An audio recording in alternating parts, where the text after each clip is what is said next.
Good evening, and welcome to another episode of The Fire Caves, a Star Trek Deep Space Nine podcast. I'm one of your hosts, Perry. And I'm your host, David. Tonight we're talking about Season 7, Episode 20, The Changing Face of Evil. Before we continue, you can find us on Facebook, Spotify, and Apple Podcasts as The Fire Caves, a Star Trek Deep Space Nine podcast. That is correct. And as I say every single week, you should find us, follow us, because we are great, we're awesome, we're a good time, and we are getting ready to close out this show, and you don't want to miss it. Our ending, I hope, will be just as exciting as the ending of this show that we've been talking about for so long, even though that was like 30 some odd years ago. So, now this episode 20, does kind of close out the um, first part of the story that we've been being fed here all of season 7, and we're going to talk about that as well as we move into the latter part of the finale, basically. Yeah. So, just to be clear, what we're watching here, you can almost think of it as one giant episode. All of these episodes relate to one another. They will always be to be continued because they lead into the next ones. So this is the finale. There isn't like, well, yes, there is technically a finale episode. This is it. This is all of Yeah. it. Okay. So that's the best way to think of it. And now with, especially with the way that we can stream things, it's really cool to be able to watch it all in one piece if you wanted to. Now we're bringing it to you piece by piece every single week. So hopefully you enjoy that as well. Yeah. Now, before we get into the episode, of course, we like to do a little weekly check-in. So, David, how has your week been? Week's been good. There's a potential job opportunity that I think I mentioned last week. I had done like an interview with, had like a part two this week. I'll have more of a part three this upcoming week. It's an interesting job opportunity, and I won't go into any details now. I'm trying to bore anybody, but I'm not quite sure if it's going to be a good fit. It's one of those things where it's like, okay, baby. Now that I have like a backup plan, I'm gonna keep looking based on especially my parents' recommendation. They're like, yeah, don't just take the first thing that comes along. I'm like, okay, that's probably wise advice. um, Always hedge your bets like a good yeah, Ferengi. yeah, exactly. And this job, thankfully, is one of those where it's definitely like a come on board slowly kind of thing. And I can go into more detail if you ever care to hear it. But so anyway, that's been interesting. Finished Pride and Prejudice, which was fun. Again, rewatching some of the old BBC version of the show of Pride and Prejudice and the Keira Knightley one just for fun. And then started reading Oliver Twist this week.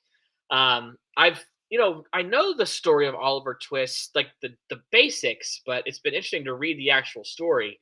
Oliver Twist was Charles Dickens' second novel. The first one was kind of like a collection of short stories, kind of. This one is like his true first novel, and I'm curious to read some of his later stuff. Like Great Expectations is one of his later books, and A Tale of Two Cities was actually one of his last ones as well. And it's interesting to kind of think about this one definitely has that episodic feel to it because the way they wrote back then is like kind of like episodes of a TV show. You get a chapter each week, and this one definitely has that feel at times of like this episode, this episode, this episode. But yeah, that's been fun to read the Oliver Twist story. Only about a third of the way in. So I won't have finished it by next week, but I'll be close to finishing it by the time we meet next week. And work is interesting. It's still kind of got that scavenger vibe. A lot of people coming in. Oh, you guys are closing. You guys are closing. Oh, yeah, yeah, we are. Oh, that's gonna finish. That's gonna keep going Oh, I until it know. I close, know.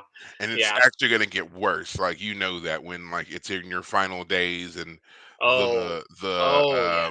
the announcements really get going out there. Oh, yeah. Yeah. Yeah, it'll definitely be interesting.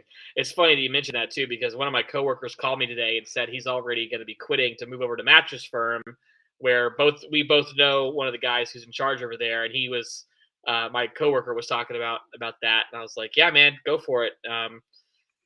It's not a bad gig in terms of like it's the same gig as we got now, basically.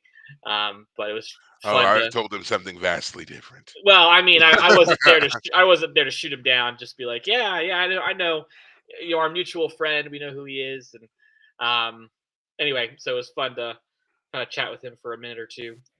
But yeah, not all that exciting for me. But how about you? What was your week like? So this week was basically a lot of the same with like work and workouts, but I actually hit a new goal, so I was really excited about that. Then Nice. for myself yet another goal. My niece has been working out with me, and she kind of helped me come up with this challenge for the next 2 weeks.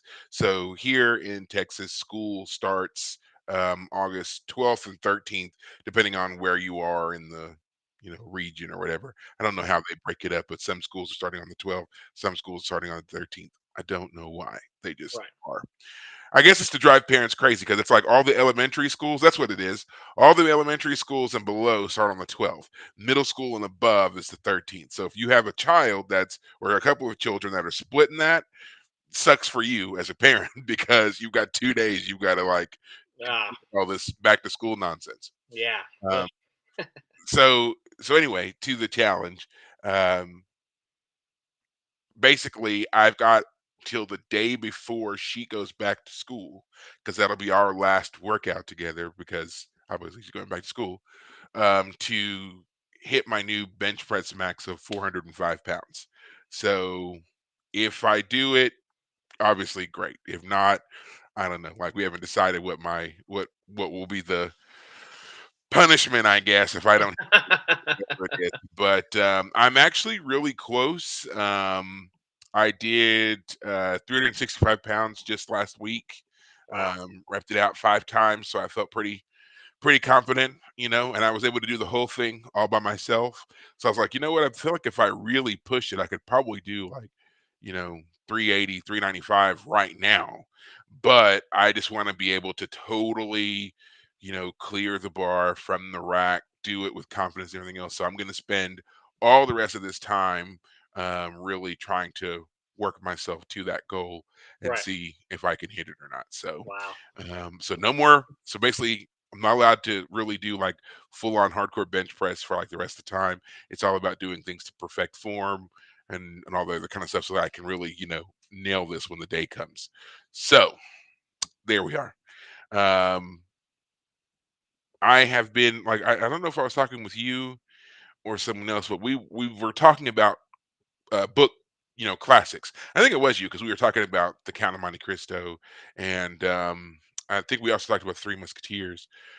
So I was like trying to go through, and I was like, I want to just kind of like get all of these books and maybe start to go through them because there are books they say that you should really read. Like I've never read the Hunchback of Notre Dame, which another ones that we talked about. Never read Les Miserables, so I was like, Mhm. okay, I want to, Yeah. uh, get to all of these as well. So, and then I was looking and trying to, because at one point I know I had a collection of some of these. Can't find half of them anymore. So, I'm like, well, gonna have to, Like you had go get physical these. copies that you can't Yeah, find? yeah, Oh yeah. I man. had them. Ah, I had physical copies of them, and can't find them at they're in all. a So I box was somewhere it's like, hiding. Yeah. yeah, or yeah, a box that I thought that I packed and brought with me that I didn't somewhere along the way. Well, because I mean, I thought about it, like it's actually been a while since I've seen it. It's not just since I moved, here Mm, or anything, but it's actually been a while since I've, especially um, the Hunchback and things like that. So I'm like, I don't know where those are, but it's okay. I'll right. get some other ones. But I think that's the route that I want to go next. Also, I was messing around on Spotify as I do when trying to get our show to do its thing. And once again, I came across the audiobooks for the Expanse series and found out that all of the short stories and novellas in the Expanse universe are now also available for audio on audiobook. So if you Nice. want to listen to those, you can. And I thought about going through them because I know that we had talked about some of them. But I haven't gotten around to reading them yet. And so I was like, I have the book, but I think it'd be cool to listen to the audiobook because apparently the audiobook, it's going to be done with like different people reading Oh, right. That each totally one. makes sense. Yeah. Yeah. Yeah. So I was like, that would be really cool to like see how they do that and like different personalities taking on, this stuff. Right. So I think I might check that out just to see, and just kind of go from there on that. Also, I have resumed model building. I know that you knew that I was building the Enterprise, and I Mm, have. It's kind of been this weird stop start, because like the one company that was originally doing it went out of business. They were out of business for like 2 years, and then another company bought their merchandise and picked up and started right. doing it again. So I started receiving parts again, but then there was some kind of weird, factory issue. No, it was the supply chain issues that Wow. they had. So then it got shut down again, and then like it was back up temporarily, and then it was down again. Oh And man. yeah, and then like they were saying they were gonna start again, but then like the tariffs and stuff started happening. And so then they sent out another long-winded explanation about tariffs and where they get the pieces from to do the whatever. And I stopped reading halfway through, to be honest. I saw Yeah. tariffs and delay, and that was enough. Yeah. But now they have sent out another notice saying that things seem to be clearing up, so they should be able to start back up again. So hopefully, I can get the rest of it. And I mean, I wish that I was a bit further along. Then I would just be like, let me get all the pieces now. Like, just send them all to me. I'll pay it. But it's out Yeah. of my price range to do that all in one go right now. So I'm Right. just kind of got to stay the course. And then once I get to that point, I think that's what I'll do, just so that I can have them all and be done with it and not have to worry about them sending me stuff and it getting stopped and started over Right. again. Yeah. But that's it. That's that for me. I am now officially ready to turn our attention to um, the changing face of Evil Witch. Uh, I'm gonna call this a slow burn episode, but also it's like oddly important. We get so much here, but like it's weird the way they present it to us, because while it's important, it doesn't necessarily have a whole lot of like umph when you get it. At least that's how I felt when I watched it. It was like, that's important, sure, but I wasn't like shocked or anything. Oh, Now, I see. you know, Yeah, it's a slow burn in that sense. Yeah, yeah, I can see what you're saying. yeah, and so we're gonna talk about those This moments, of this course. episode is definitely still moving the pieces into position kind of Yes, feel. Yeah. definitely is, and definitely giving you stuff to kind of realize, like just how far some people have gone. I'm looking at you, Kaiwin, Yeah. but yeah, again, it's just like nothing that shocked me, because again, this is who you are. I knew this going in, and that kind of thing. So, with that being said, do you want me to give the recap here? Or do you want to do it? Go for it. Yeah, let's Yeah. let's do it. So this episode starts with Worf and not Jadzia. Dang, who do I miss? All right, Worf and Ezri coming back finally, Yeah. and they're being greeted by Miles and Bashir, which both of them were expressing their joy and elation at them being back. But really, it was about Ezri being back, which again They annoyed me. barely even look at Worf. Right. Everything is like, oh, and Worf. Hey, Worf. Oh, Worf was there too. And it's like you realize, no, I guess you don't realize, like, yeah, she went off to save him, but he saved her on countless instances. If it wasn't Right. for him, she would not be there. So Until whatever. Captain Cisco walks up and says, Mr. Cisco's the Worf. only person who seems to legitimately be excited to see Worf. Ah, And I mean, he does turn his attention to Ezri, don't get me wrong, sure. but it's like, glad to see you. Yeah, you broke some rules, but we got business. Right. And that was how he handled her. But he at least greeted Worf first. Mr. Worf, glad to see you. He said it. And I was just like, finally, someone acknowledges the giant Klingon standing here. And he's the superior officer of the two of them. Right, right. And again, once again, let me point out, he is the one they have known the longest. They Yeah. have served together literally for years. They've known her maybe 2 months, 3 months, and they're just falling over themselves to tell her how much they've missed her. And I'm like, you don't miss your friend O'Brien that you served with for at least 10 years? Off and on 10 years, you didn't miss this guy, you weren't worried about him at all. Screw you guys, you're the worst friends, you're the worst Yeah. officers. Yeah. Like, I'm just glad we get get out of this here. commentary out now because Yeah, that's exactly how I felt. I was like, what are these two numbskulls doing? Like, right. what are the writers doing to these two numbskulls? uh Come on. So yeah. So again, back to the recap here. Like they come back, they tell Cisco about the Breen. Cisco wants to know more about their plans. Of course, they don't know because they were prisoners, and so they're like, we're just gonna have to, uh, deal with it. Right. Um, But they do know Cisco, that Gold Damar let them go. So yes, he's like, I don't know, we don't know why he did it, but he really, really hates Wayoon. That may have had something to do with it, which is kind of an illusion to some stuff that we find out happens later on in the episode. But yeah, uh, Cisco then goes to his office where he's greeted by Martok, and they're talking about the fact that Earth was just attacked by the Breen. The Breen have broken through Federation lines, and even though all of their ships were destroyed in the process, they were still able to touch Earth and cause quite a bit of damage there. Something that no one has done before. And it's something that Martok even remarks on. Hey, even when the Klingons were at war with the Federation, we didn't dare strike at the heart of the Federation. And not only did they strike at the heart of the Federation, as in Earth, they went straight for Starfleet headquarters and yeah, blasted the crap out of the place. yeah. So yeah, they made sure that it was like, yeah, we're here now. They wanted them to know that the Breen were there. We now go to Cardassia Prime, where the Dominion, we see them in their offices and stuff, and they're also going over the whole war situation. Wayoon is very pleased with Thoughtgore and the Breen and their display with the Federation and stuff like that. And we see Damar here, and he's kind of like poking at them a little bit, And Wayoon's like, I'm going to go and tell the founder. And while he's gone telling the founder, Damar's like, hey, don't trust Wayoon because, like, at one time they were singing our praises, and now we're like next to nothing. That'll be you real soon if you don't, perform and you don't do whatever. So, keep your eye on him. And of course, we don't know what the Breen really say or think here because we don't speak whatever the hell that garbled nonsense is.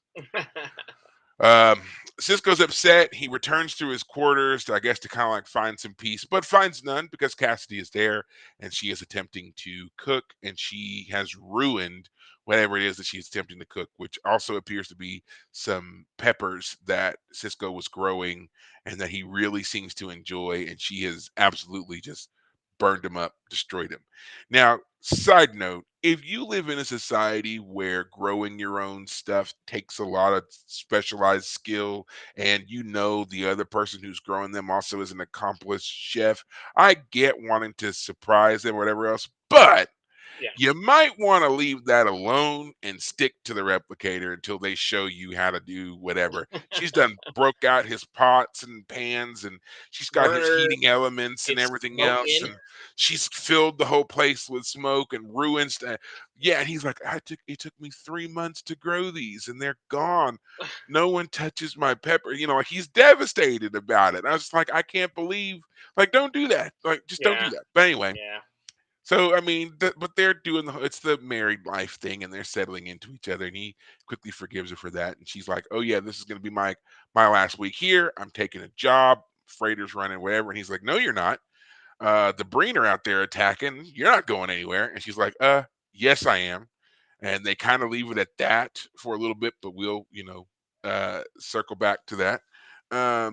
We go right back to Cardassia, where we see Damar is in full planning mode of his resistance. He's recruited an officer to help him out with that, and he's basically just like, Cardassia is a conquered planet. Like, no one realizes it, but we're a conquered planet. There's Jem'Hadar soldiers, Breen soldiers, Vorta. All these people are here. They're all over the place. They do all these things, and we're just kind of their servants, and we've all just accepted it. And it's crazy to me that we're living this way. So I want to end this. Right. We now finally go to Bajor, where we get to catch up with Kywin and Angel. Joel. Yes, and they are now fully into their we're gonna free the power race. Now let's take the next steps. How do we do that?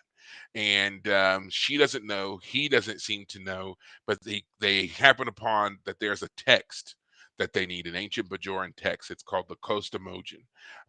They need this text to figure out how to free the power race. From where? From the fire cave. Ah, Yes. finally!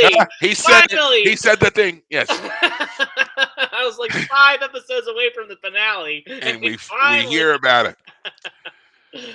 Anyway, So keep going. they Keep going. task the Kai's assistant Sobor with going to the archives and pulling out all these ancient texts. One of them being, of course, the Coast Emojin, and we find out this is considered a very, very evil, taboo book. No one is allowed to read this book. No one except the Kai, of course, is allowed to read this book. She gets the book, opens it up. It's blank. They don't know why it's blank. They think that Sobor made a mistake, but she's like, nope, he doesn't do that. This is what we need. We just got to figure out how to read it.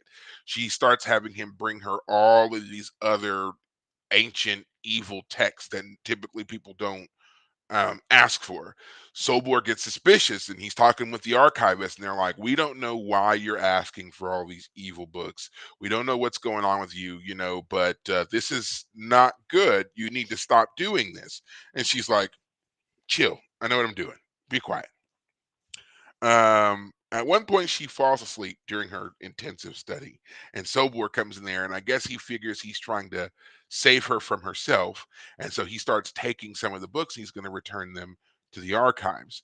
In doing so, he runs into Angel, who had also been dismissed by the Kai, and Angel sees him taking these books back, confronts Sobor, and ends up smacking Sobor around and taking the books back to the Kai. This, of course, is the beginning of the end for Angel because now he's made a true enemy of Sobor. Mm, And so Sobor takes some of his DNA, has it checked, and then he comes back to confront Kai Wynn. And he's like, this man is not Angel. Angel died 9 years ago. This dude is leading you down a terrible, terrible path. Stop listening to him. Don't you recognize who this is? Look at his face. Can't you tell who this is? I've had his DNA checked, and this is Gul Dukat, which, again, little side note, I love that they still call him Gul Dukat. Gul is a rank. It is a rank. And yeah. yet he has made it so synonymous with who he is. They Yes. treat it like it's his first name. Yeah. This is Gul Dukat. Um, He doesn't deny it. doesn't deny it Yeah. at all.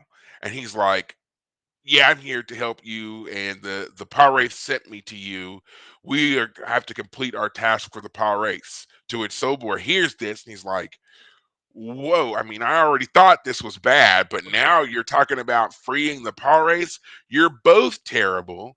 I'm going to tell everybody about you." And Kaiwin kills him, stabs him, literally stabs him in the back, and he dies. Now she has, she's kind of freaked out a little bit. She's trying to get away from Angel, it seems, but she's got blood on her hands. Literally, she has blood on her hands. And she goes over to her desk. Some of the blood gets onto the Coast Emojin and it literally fires up. And the words from all the pages suddenly become visible. So it's Right. like you had to commit a violent act in order to get this book to be read.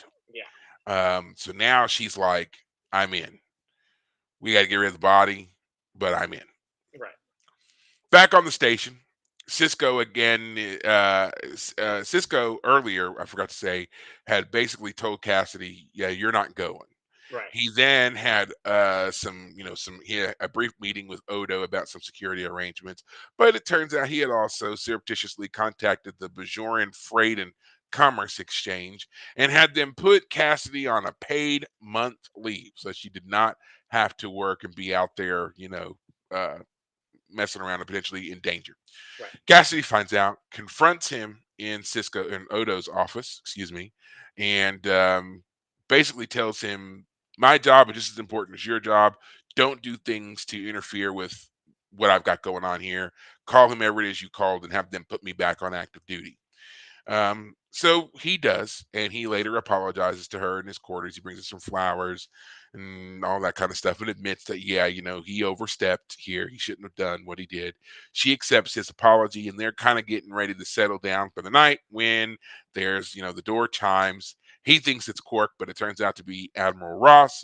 Admiral Ross is informing him that the Chinchaka system, a system that was once under Dominion control, that the Federation won from them, is now back under attack, and the Dominion has broken through on two fronts in the Chintaka system. So Mhm. Cisco is going to be deployed to go and basically retake Chintaka again.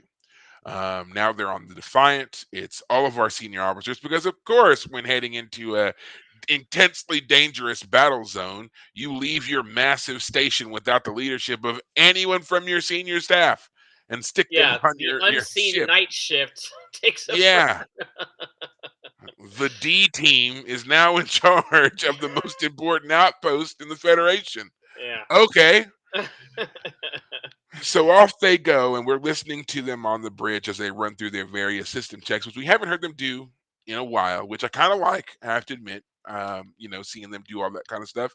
They go off, they have their battle in the Chintaka, and they get hit with a bizarre Breen energy weapon, which dissipates all the energy from the ship, makes it impossible for them to communicate, to fly, to fire weapons, to do anything.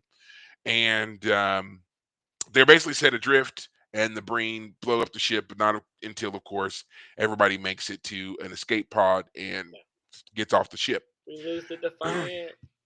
Yes, we do lose the Defiant. I mean, we well and truly lose. It's not just a drift in space. One of the last shots we see of it is a Breen ship blowing it up. So Yeah, it's it's done. gone. Yeah. Wayoon wants to round up the various escape pods and kill everyone, but the female changeling is like, nah, those are uh, escape pods full of demoralized, terrified officers. Let them go back and tell their federation about what happened Yeah, here. because the word wouldn't get out otherwise. Right. You know, never understood this, but whatever. Yeah, we'll talk about that. Keep Yeah, we going. will. So she lets them all go, and they're like, they are kind of demoralized. They get back to the station, like, we got to figure out a way to buy some time so we can figure out whatever the hell that Brain weapon is and Mhm. some kind of countermeasures to it. And that's when they get the announcement from Damar. Damar has put out on massive broadcast that the Cardassian people have been basically conquered without anyone firing a shot. They didn't realize it, but it's happened. Mhm. And he's like, we were promised the quadrant.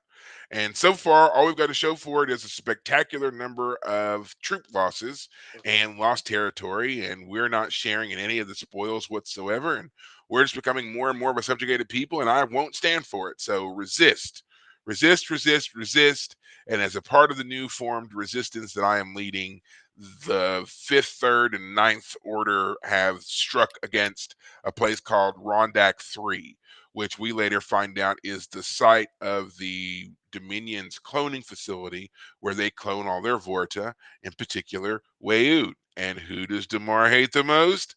Wayoon. So he's eliminated the cloning facility where the Wayoons were cloned. And so the Wayoon that we've been seeing is now potentially the last Wayoon. So if something Right. happens to him, there will be no more. Right. Um, and so now Cisco's like, we've got to figure out a way to help Damar because he unintentionally has given us a way to buy some time until we can muster our forces again and take out the Dominion. So we've got to figure out how we're going to help him next. And Right. that's basically where the episode ends. Right. To be continued. Yeah. Yep. So, first time viewer David, what did you think of this episode? Yeah, I think your assessment of it being kind of a slow burn is correct. However, I mean, like, I was initially surprised by you saying that because, like, we had a space battle, and I was like, "Yeah, we got a space battle." I mean, come on, that's great. But it was But it, again, it was largely uneventful except for the yes, Defiant being blown up. I will say that yes, the space battle had a lot of great shots before the battle, but the Defiant gets off like two shots before it's disabled and then later destroyed. And yeah, a lot of what actually happens in this episode is character base. I mean, it's Mm, so fun to look at the Wikipedia page and see the list of guest appearances. I mean, basically, if you've ever had a guest appearance on the show, you're a part of this finale. It was just so great. Like, it's not just our seven main characters and an occasional here or there. I mean, I guess Jake didn't appear, but yeah, that's right, Martok, Jake. Nog, Admiral Ross, the female changeling, Cassidy Yates. I mean, like, if you've ever been an extra in terms of like a main character, like an important side character, I mean, there's a few exceptions, but so many people are showing up, and it's so Yeah. great to see. Um, we have to start back at the beginning with that Yeah. Worf showing up, and they're like, "Oh, we love the little girl that showed up, like you said, only a few months ago, and she's stolen our hearts." It's this is Come just one of on. those things that is a product of bad writing of the era. You Yeah. know, it would have been seen as unnatural, I guess, unheard of for them to Hmm. express any joy at seeing the male friend return when Right. there's a female right there. It would be different if Worf was returning by himself. He would have had the hero's welcome that he should have got, Right. but because there is the cute woman who was also missing who comes back, she even steps off first, which to me again doesn't make any sense because again, Yeah. you are the junior officer. The senior Well, officer should have, yeah. and he was the one who's been missing the longest. Let's not Right. forget, he was already missing, and she broke protocol to go and look for him. So, Well, if again, all the more reason they should have been more excited to see Worf. yes. We have not known anything about you for several weeks. Yes. We already didn't know things about you for several weeks before she went missing. Right. Now she's been gone for an additional several weeks. Right. Worf hasn't been home. If we want to say that Deep Space Nine is his home, conceivably Worf hasn't been home in 2.5 months. At most, At yeah, yeah. Yeah, conceivably at most, if not at least a month. Like somewhere between 2 months and a month, he's been gone. Yeah. Actually, no, it's been longer than that because let's backtrack to when Worf went missing. Worf was serving on detached leave to Martok on Right. Martok's ship. Right. So he already had not been on the station for a while. We don't know how long he had been serving with Martok, but it's not a short deployment, that's for Right. sure. So he could have been it could have been anywhere from again. We can safely say about 2.5 months, but I think if you think about it, it's probably closer to like 6 or 7 months, maybe even a little bit longer than that, because he was on the Klingon ship for however long. And it Right. seems like that's where he's been hanging out the most, especially since the death of Jadzia. Right. And with Esri returning to the station, giving her space, he's been away with Martok for a while. So Right. they haven't seen Worf in a while. Yeah. And then they find out he's missing, presumed dead. Then she goes out after him. Now she's missing again as well. They both finally come back, and oh, Esri, uh, Well, and I've been so distraught. here's the thing too. Like, if the whole idea is that Esri is and Bashir are starting to fall in love, fall in love. Um, Fine, but like, let O'Brien at least be the one who says, "Worf, Worf, we miss you." Shake his like. Worf goes to O'Brien. Esri goes to Bashir. Like, if they have to have them paired off, like And the fact that or both of them are simping right. for her is the problem. Yeah. Or at the very least, let O'Brien, like you said, let O'Brien be the one that shows eagerness at Worf's return. But Right. then let Worf be the one to end the little celebration right there, Right. and then that way the camera and then those guys can focus on Ezra, and it can just be like kind of a typical Worf thing. Worf, we know that he's not really comfortable in a lot of social situations and whatever else, and I mean, I think that he would have been appreciative of the fact that they, were there to greet him Hmm. and show that they miss him. But Right. then he would just be like, "Thank you, but I'm done with this now. Y'all can throw all your attention on the lady over there." Yeah, they could have You had a know, Worf like moment, a, and a that could reason have for him to worked. step away, right? Right.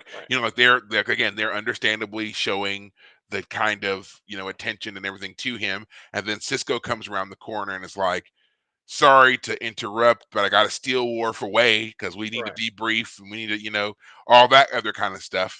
And that could have been a good way for them to let Worf exit the scene. And then all that other extra Esri nonsense could have played out and been perfectly fine, Right. you know? Yeah. But no, it's I just don't like it. And it's like, and we're supposed to be kind of, oh, it's so cute. They were both missing each other, blah, blah, blah. But it's disrespectful because once again, they're doing it right in Morph's face. And regardless of you want to, oh, well, she's Esri. She's not Jadzia, but she is Jadzia. And that was his wife. And she's standing right there. Right. Let the man go around the corner at least Yeah. before you start talking about how much you just missed her and you were so distraught and you just, talked about her all the oh Yeah. God, spare me. Yeah. Yeah. It Oh, was this whole Esri thing. We've said it a million times by now, but their choices with Jadzia and Esri have unfortunately been a bit flawed. And yeah. oh well. All right. I just want to follow up by talking about how the follow up scene to them is when O'Brien and Bashir have a little miniature set of the Alamo that they've been working Hmm. on, and they basically treat it as a way to relax. They obviously we know they like to go up into the Hollow Suite and do the Alamo up there, but apparently what they're trying for, which makes sense according to the fact that they're fighting the Dominion, is like they've never won the Alamo. They've always played as the Texans and at the Alamo, and they get wiped out by the Mexican army, which is true to history. But they're trying to find some way to change the story, change the tide, and they can never figure it out. They suggest a moat, more soldiers, more cannons, but they just can't come up with a solution. And meanwhile, Worf and Esri are talking, and Esri is like, I don't know if I like Bashir or not. And like they've already had this conversation on the Breen ship. Right. And And they're not just having it. Let's be clear about that too. It's kind of creepy. W- O'Brien and Bashir are like down below on the first level at yeah, Quarks with this massive model. yeah. And And then I we imagine pan Quark up. would be pissed to have that info, Yeah. by the way. And then we pan up, and here's Esri and Worf at a table watching them down below Hmm. and critiquing what's not just what they're playing with, but just them in general. And it's like Worf is still trying to throw some kind of shade, and it's under this weird guise of, oh, we're just friends now. I'm trying to make sure that the person that you're interested in is like worthy of you. And I still feel like he's not because he's a man child playing with toys when there's other things they can do, you know and he's not wrong. I'm sure there's plenty of other things they could be doing instead of mucking around with some models or whatever. But Right. I mean, Well, everybody has to have their way of relaxing, and yeah, and maybe it's also the fact that they're doing it in such a very public way. Like I think that's how I am on some things sometimes. Like everybody has their thing, right? right, Whatever it is that you like to do as a way to relax, whatever it is. Some things, though, you don't necessarily need to do in public. I'm not saying there's anything wrong with them. It's not like they're illegal or anything like that. But there are some things that you do that like take up more space than they should. right. And so you go into a public area to set up a massive model, to Yeah, me, is wrong. Like yeah. It take should have that to been in to O'Brien's your room. home. Right. O'Brien's wife and kids are back on Earth because they're in the middle of a war. It should be in his room. I It also should be in Bashir's room, who the single man who does not true. have a wife or child, Well, who seemingly has quarters the same size as the other O'Brien. senior Oh, so officers. yeah, yeah. So he's got at least a living room that he could put a model in and Right. it not piss anybody off. Well, the His only wife's reason I not going to said it walk should be in in. O'Brien's is because O'Brien apparently has been making the model himself. He Yeah, could I have mean, I put the understand why you said it, but right. but ultimately, You're hey, right. You got a point. where Yeah. would be the Why least wouldn't Bashir have it? intrusive, right? The least intrusive Well, area. I have to say, as a man who has a bunch of miniatures himself, maybe Bashir and his I don't want the ladies to be unimpressed by my miniatures. Maybe he's said we can't take this in my place. Anyway, Well, that's also defeated because if he didn't want them to know he has or plays with it's miniatures, in he's public. in Quarks, the Yeah, most all public place on the places. station, and Yeah, he's deeply entrenched in and he's formulating plans for it and yeah, everything but else. So and yeah, Esri's right there, his love interest apparently, and she doesn't and seem she's to got no mind. problem, She's no problem with defending it. them to Worf. Yeah, I want to say that the thing that I wish they had. I like the fact that Worf is all like, "God, they're playing with toys," but I have to say, I wish, and maybe this will happen later on, but like the whole point of that scene is that Worf starts getting actually invested in his a critique. little bit. He's critiquing the battle strategy Right. aspect of it. He From does. on high. I Yeah, I would love to see a scene of the three boys getting together and having a strategy session. Like the fact that he hasn't joined them for a freaking battle of the Alamo. Like, come on, Worf would love that but kind of thing. they've never asked him either. Well, I mean, that's there's true, I something guess. there is something to be said about just kind of joining yourself versus receiving an invitation. Well, I You what know, I'm saying is that they should have. the only reason they wouldn't have asked him, I think, is because he's a Klingon, and so the whole nature of the battle would be changed just by his presence. That's definitely true. I There could see weren't them going bathlets into in the the battle, yeah, I the could see them element. going into the holodeck with Worf and then coming out of it and being like, "We didn't expect it to end so quickly. What happened?" Well, the And Worf program is wasn't just designed for a Klingon to run through and kill everybody. yeah. So he racked up an impressive body count, climbed upon the tower and declared himself king. And what were we gonna do? So Yeah, but I just hope that Worf gets to have some fun and like I want him to join them in there playing with miniatures, but that's just me. Fun little scene, I guess, in that sense. And then later on the Defiant, it's mad that Captain whoever who he was that he lost track of. But anyway, so it's been that was a fun little scene, I guess. But I don't know who should we talk about next. I mean, like Kai Wynn um has well, a before we pretty get to them, because there's pretty involved, let's go ahead and talk about the Cisco Cassidy situation because I feel like okay. that's pretty brief. You know, That's true. I do like the fact that we see both of these very strong personalities have to come to a point of compromise here. He was concerned with her security and her safety, and he definitely I agree that he overstepped. That he Oh, overstepped and I used that's his a person. big Yeah, no-no. I yeah. honestly feel like he kind of he broke his integrity. Frankly, I feel he knew what he was doing. I mean, let me get me wrong. Cisco this actually isn't necessarily outside of Cisco's. I think Cisco has done something like this before. I'm trying to think of a good example. Like he's done something like this, right? Like he's kind of pulled rank when he's felt he kind of maybe outside of what he was supposed to.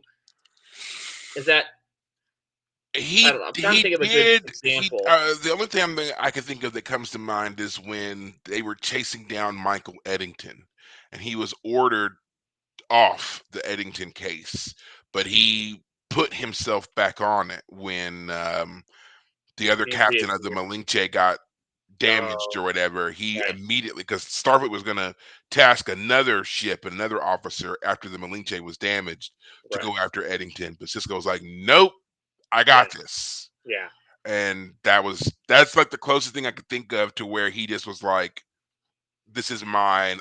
Because I said so," and no one stopped him. And right. it's kind of the same thing here. He was like, "I didn't necessarily say the emissary, but Well, come on, they knew here's who I was." You know? well, here's how I wish it had happened. If I were writing the scene, I'd have written it like this: Cisco knows that she's been taken off, and he knows that the reason they took her off is because now that she's his wife, they like quietly took her off. They didn't directly ask Cisco, but Cisco knew about it. He could have said something before Cassie confronted him, and he was pretending to be ignorant of it. And when she confronts him and says, "Did you know?" he would be have to be honest and say, "Well, it had crossed my desk, but I Yeah, never like asked." And I her, was informed that they were gonna do it, and right, I didn't speak up and say don't. I just was right, like, "Hey, that's on them." right, And then her being mad, being like, "Well, they informed you they were going to, not that they had done it. You right, could have stopped them, and you chose not to right. because, and you and she know." could have said like I don't want to be treated any differently even though I'm your wife now. That scene could have been better done without Cisco coming off as a frankly manipulative captain. I mean Yeah. that's Well, conflict of interest. emissary. Yeah, manipulative emissary. He Well, I didn't do mean, that he's as the captain. He contacted there. Well, it was a Bajoran office, a Bajoran true. company, and so he used his influence as emissary, without saying the emissary wants this. He was like, hey, it's Ben Cisco. Yeah. Well, I mean, Dot dot dot. I feel like Parentheses. The emissary yeah, is calling yeah, just to say, hey, just you got asking a favor. mm, Yeah, you got a Cassidy Cisco on your active duty list? yeah. Yes, we do. No, Well, do you have a Cassidy Cisco on your active roster? Yes, we do. Do do you you have have uh no, oh sir? Yeah, no, yeah. we don't. Well, the fact that Oh she was getting a paid vacation too, it wasn't like they just quietly like took her off their roster and she was just no longer going to be employed, or we just don't have anything for you for the next month. nothing You like that. It's a paid no no vacation. quiet firing for Cassidy Cisco. It Yeah. was a paid vacation for a month. Yeah. I mean, For a hey, month. that's a good gig right there. I'll take that. Heck Um, yeah, man. so yeah, I was sad that the way they wrote it felt like. I mean, I understand why the character does it. I understand why the writers wanted to have happen. Yeah. It's a little conflict for the episode that's quickly resolved. And of course, the climax of that little conflict is that she says, "What if I went to Admiral Ross and asked for you to not have to be tasked with something?" And then who shows up And then right after that comes, yeah, conversation? knocking on the door, Admiral Here's Ross Admiral with Ross. Yeah, devastating news. yeah. The And it's war has really started, devastating and because yeah, the Defiant gets destroyed in that little fight. So I don't. I just wish they had tweaked the way they did that yeah. whole No, I season. understand. Yeah. And I agree. I think that it could have been done a couple of different ways, but I think that it was also that was also kind of the point was they wanted to give us um, like the strong contrast between them to then quickly get to a resolution because if it's anything less, it gets kind of hard to resolve it quickly enough that that next bit of action can come in and you're not left feeling like something was unresolved here, you know. Right. Because if we do it any other way, it could be like you could have drawn that out a bit with Cisco being like, well, I feel like I'm right because technically I didn't do anything wrong. They came to me and they told me this thing and I just didn't refute it. You're Right. asking me to, do something I wouldn't do for anybody else. Like I'm not going to advocate for you either way. Like that could have been a whole other That would have been an interesting situation. conversation too. It would Yeah. have. Like, And hey, had if that been a conversation that was had like early on when they were like dating or engaged, or if yeah, there wasn't a that's war a on, that would have been that's a great thing. that's But also a good point. Like, yeah, this is actually probably not the first time they should have had this yeah. conversation.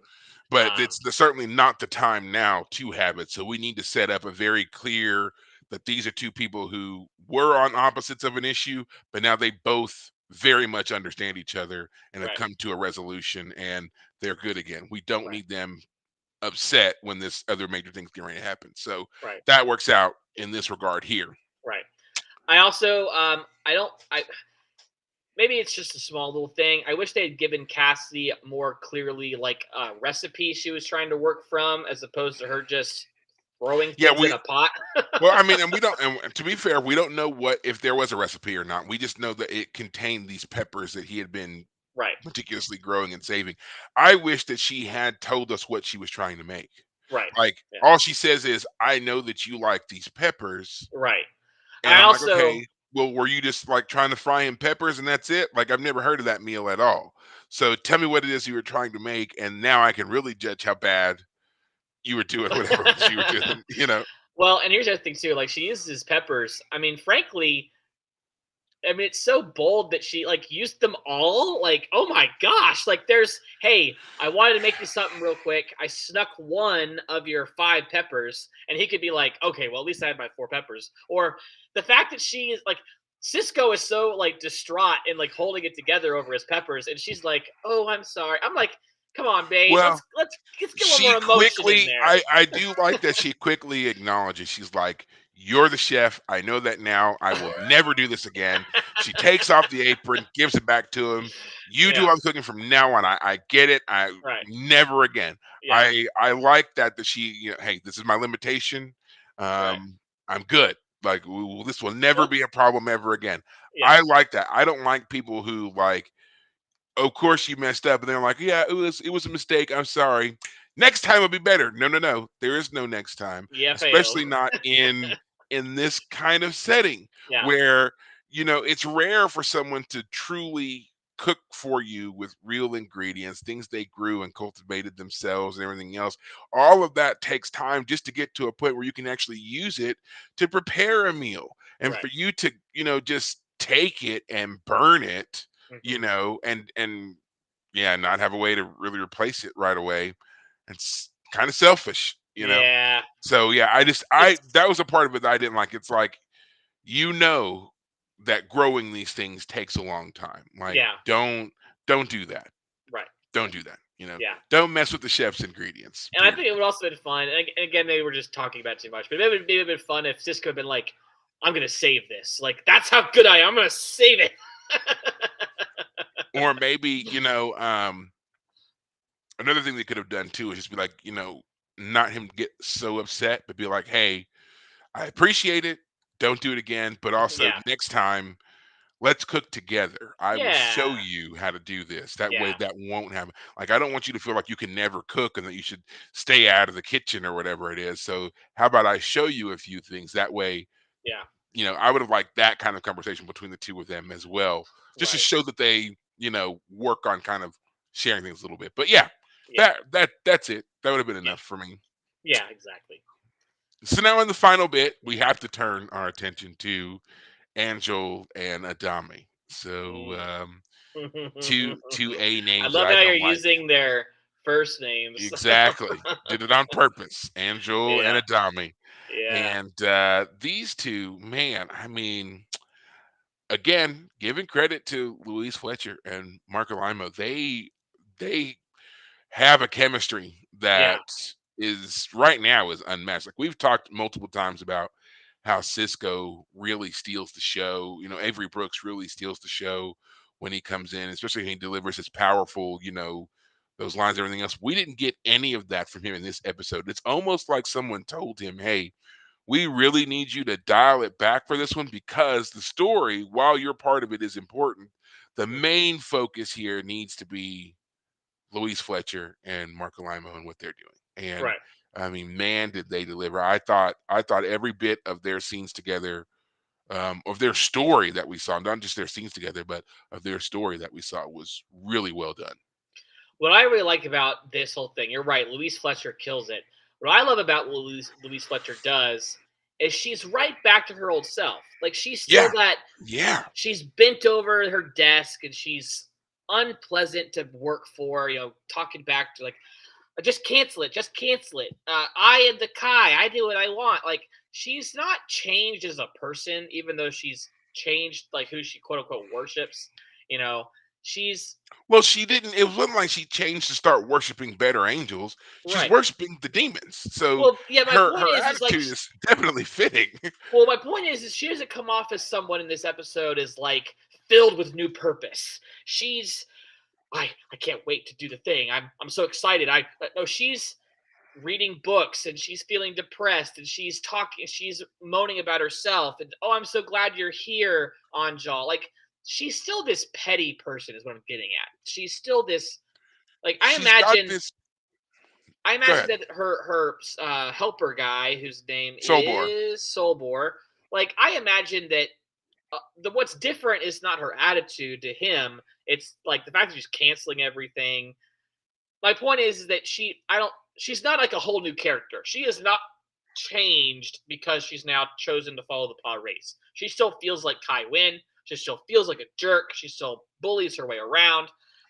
Again, when Solbor is trying to confront her about like, why are you doing all this, and she's like, you should go pray to the prophets and ask them to forgive you for you being, untrust like not trusting them. Like she used all the same kinds of phrases that she got out of people, like my child. Like she doesn't call Solbor my child, but if Kira had been there, she would have been all my Yeah. childing and all that same kind of phraseology, but just toward a new purpose is what I'm getting at, Yeah. and which is the same purpose as always, just her own power. So it's great because Gul Dukat just waltzes right in there, turns her attention over to his perspective, and she just falls right in line. It's great. Well, I took these episodes, not these episodes. I took these scenes as, especially the ones where Ducat is not present, as we're seeing Kai Wynn kind of wrestle still a little bit with this changeover. Like, she's still not comfortable with saying she's worshiping the Power Wraith, calling out the Power Wraiths. We see that when, he starts talking about the Coast Emojin and, she kind of recoils a little bit. That's the most evil book. No one has touched that book. No one reads that book. Like, she's still kind of, obedient to the tenets originally set down as a worshiper of the prophets. So it's interesting to watch her because it's like that's why she seems so out of sorts and frustrated, because on the one hand she is embracing this kind of new future and the pares and the restoration and all that stuff, but on the other hand she is rebelling against everything that she has known and believed her Right. entire life. I Yeah. can't imagine what that kind of conflict in your thinking that what I guess crisis of faith that you're having, what that would do to a person. Yeah. And she doesn't really seem to get over it until she stabs Sobor. Now you could argue that the stabbing was an accident. She was just trying to stop him, and she already had the knife because she had pulled the knife on Ducat, not Right. on Sobor. Yeah. So it could be seen that in that moment, again, she was still rebelling, trying to make a choice, and the choice was kind of made for her when she stabbed Sobor. And Right. now she had no choice but to continue down this path because now the prophets, not the prophets, but the Pirates have at least revealed something to her when the book flamed up and the words of the Right. Costa became Visible. visible. I love how Now you said it powered up, like it turned on. it It's did. I actually mean, a that's great visual, actually, yeah. for what happened in the episode. I mean, that's the only way I could think of to describe it. Like the blood hit it, and the thing just said, turn on, and there I'm it just was, the hearing the flames. windows. Bah. Right. Uh, Yeah, so there, I mean, that's just it. And so then, in that moment when that happened and she now, saw these words, her entire demeanor changed. She suddenly became calmer, and she was like, "What about Sobor?" Basically intimating to Cod, take get care of it. yeah, And so she was already comfortable here with him being who he is, the reveal, all of it. Like she's over all of it, yeah. now that she's got proof of the Power Race literally in her hands. And where are they So again? The fire the fire caves. caves, that is Oh man, correct. when Gold Ducat said it, I paused it. I was like, There it right is. there. Finally. I mean, I Finally. know there was that episode in like season one where Cisco said to Jake, "Hey, want to go tour the fire caves?" I remember back then being like, "Oh, hey, what is that all about?" And then We're gonna like see him right away. And it's like, nothing. nope, nope. Red You've herring, been bury holding the out.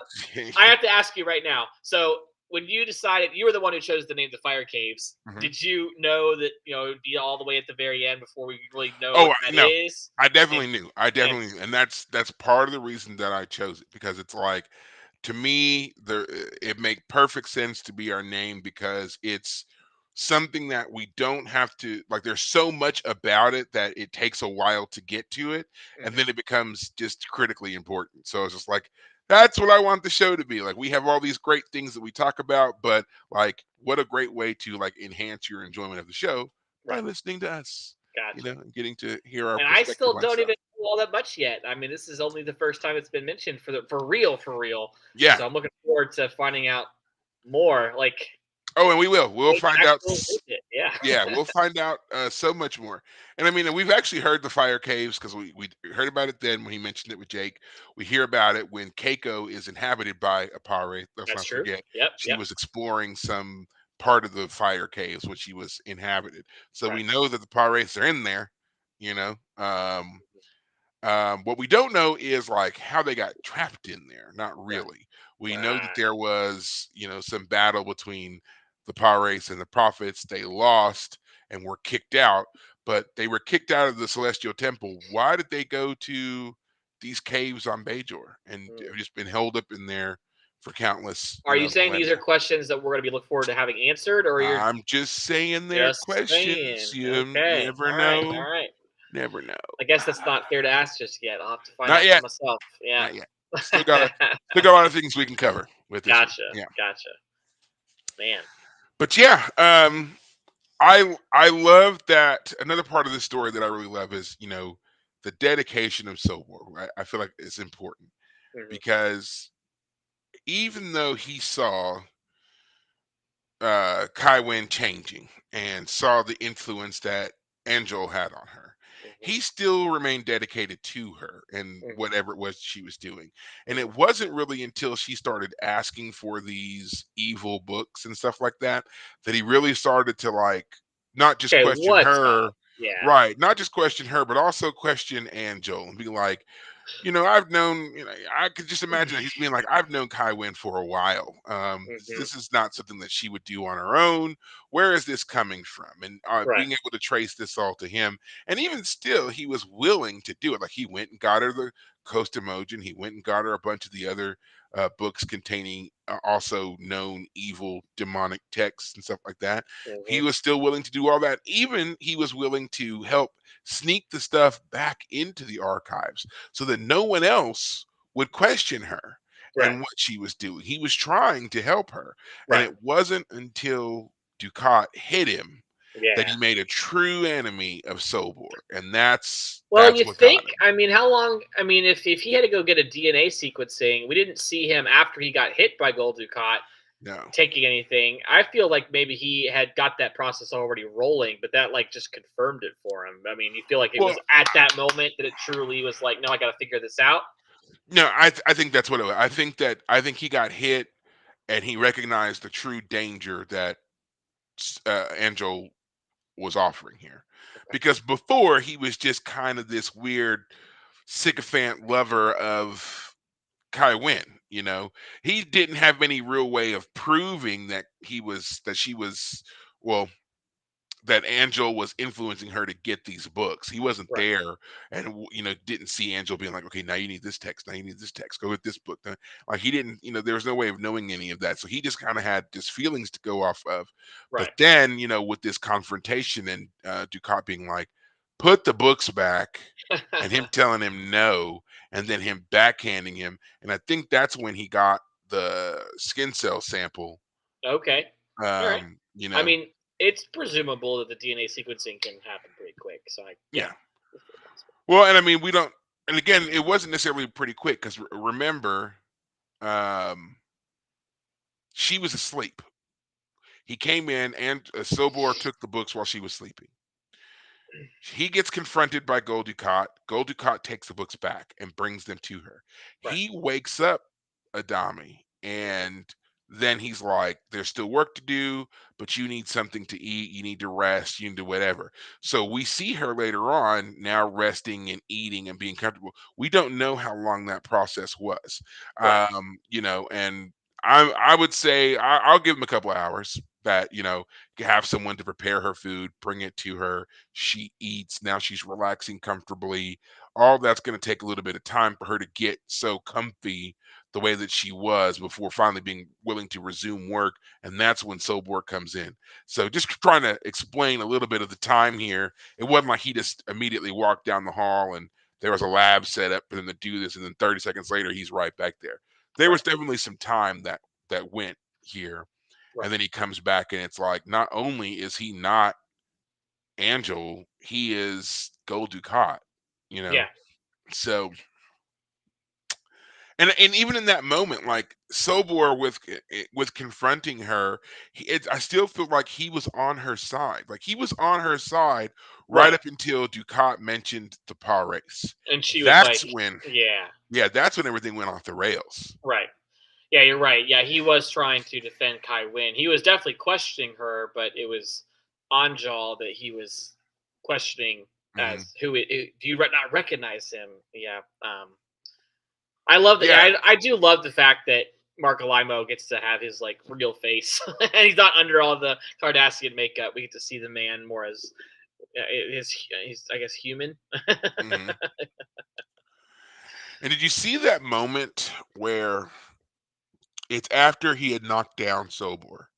And he goes into the office and sees Adami sleeping, and he's like making faces at her before he wakes her up. Yeah. And it's kind of like he's in just that moment, he's like revealing himself to us because we're the audience. We're the only ones who can see him. And Right. so we see that he's like, I'm manipulating you. I'm using you. Yeah. This is a mask that I wear. Let me get it ready to again perform Yeah. He's for definitely you. And he smirks. does. Yeah. Yeah. And I was just like, that man is just so evil. And he Well, plays it so he's well. having a good time. That's Yeah, really yeah. he's enjoying every moment of Yeah. what's going on here. Smacking So around Solborg, getting this woman. I love the fact that she's like falling in love with him. Like that's yeah, how corrupted she's been by him. which I mean, I just I gotta hand it to Gul Dukat. I mean, it doesn't seem like there's very many women beyond Kira that Well, I just love it because he's clearly had a thing for Bajoran women, and yeah, like always. Yeah, and Always. so, like, that's the funny thing about Kai Wynn is, like, she's always thought herself better than everyone else. Nope, you're just the one of a long line of Yeah. conquests, You're just and you're at least the other women were forced into it, like, they weren't conquests in the traditional sense. You're the first one who actually fell for the right. gold ducat. That's right. Like, Yeah, if you take away the Cardassian features, you still fell for the personality, yeah, you know? yeah, yeah.